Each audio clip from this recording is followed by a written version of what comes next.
The late Rick Blum, who was one of the chief consultants for the National Geographic Field Guide to the Birds of North America, once compared trying to identify hummingbirds to trying to identify gnats. While it is not quite that difficult, it is not easy because many hummingbirds dart around extremely quickly. Hummingbirds get their name from the hum of their rapid wing beats. They beat their wings faster than any other species of birds. Some small hummingbirds beat their wings more than 80 times a second, which is difficult to see even in slow motion.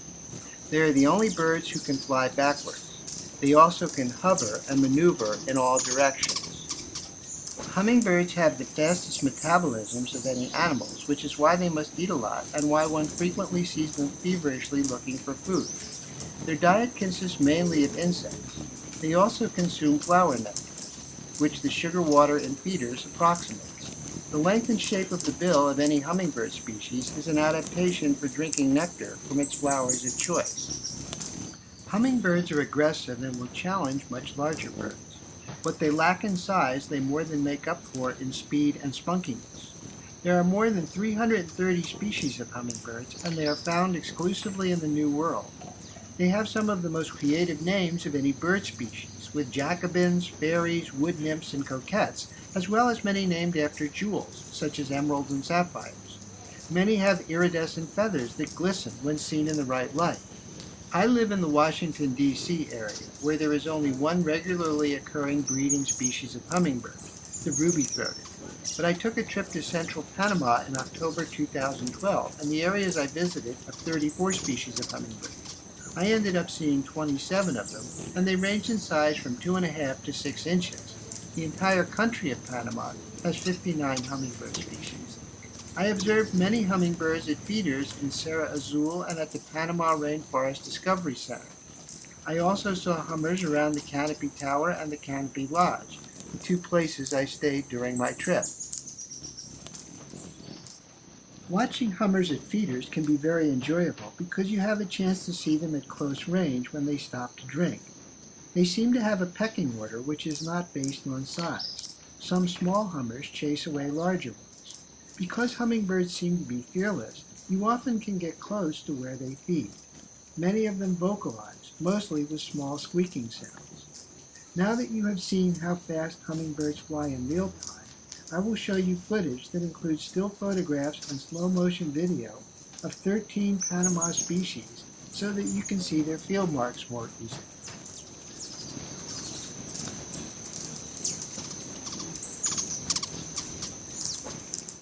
The Rufous-tailed hummingbird is the most common hummer species in Panama. This footage at 1/10 speed allows you to see the bright rufous tail and the red bill.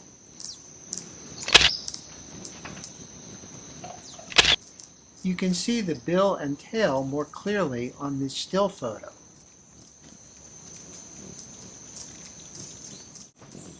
If you look closely at the bird on the back of the feeder, you can see a rufous-tailed hummingbird sticking out its tongue after drinking.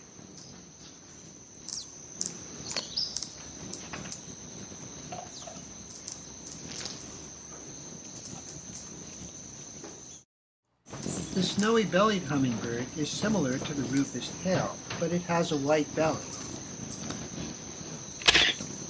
Both the snowy-bellied and the rufous-tailed hummingbirds are about 4 inches long. Similar in size to these first two is the blue-chested hummingbird, the bird on the left. This species is common around the feeders at Canopy Tower. A male with blue iridescence on his chest is coming in from the right.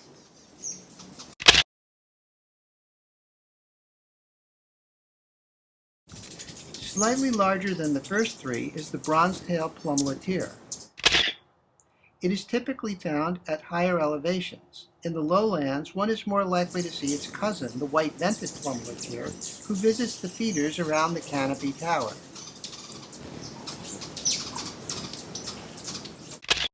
On a trip to the highlands in Serra Azul, we found a bronze-tailed plummet who had become entangled in some string used to support a feeder that had been removed for repair. We were able to free the bird, but we quickly took a few photos before releasing him. Notice the white under the tail and the red feet. The feet of hummingbirds are adapted for perching rather than walking. The male white-necked Jacobin is another large hummingbird, easily distinguished by his blue head, white belly, and mostly white tail. A male is on the left side of the feeder, while a female is on the right. This footage shows the white on the back of the male's neck, from which the species gets its name.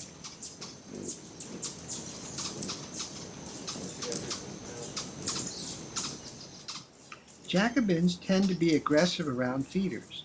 Here are some flaring their tails as they try to keep other hummingbirds away. One of the really big hummingbirds is the green hermit. It has a long green body and a long curved bill.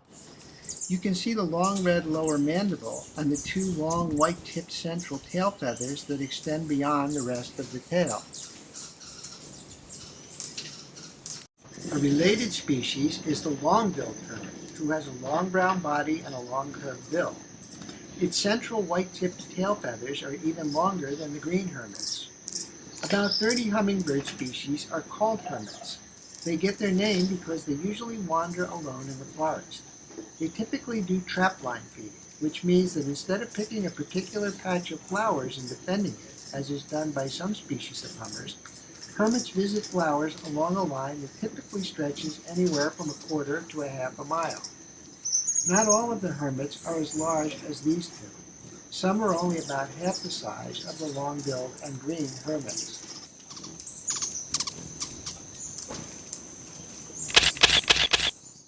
The long-billed starthroat has a very long straight bill. Its throat appears to be dark red when seen in good light, and it has a bluish cap. The white stripe on the face is a good field mark. Their bills are so long that when they come to feeders, they often have to stick their bill in the hole on the fly before they can get close enough to perch. The names of hummingbirds in Panama can sometimes be confusing because many contain either the word purple or violet. This sleek and elegant large hummingbird is called a purple-crowned fairy. It is one of the most popular ones because its flight is more graceful than the other hummingbirds.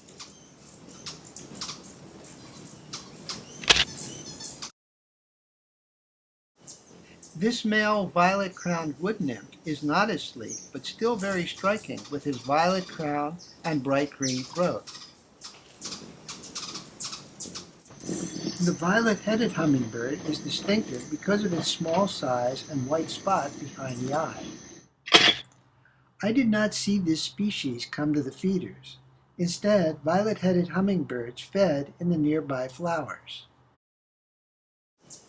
A violet-capped hummingbird was feeding in flowers near where the violet-headed was. Note that he has a bright rufous tail and no spot behind the eye. The violet-bellied hummingbird is a stunning little bird with a bright green head and glittering violet underparts. You can see some buzzing around this feeder.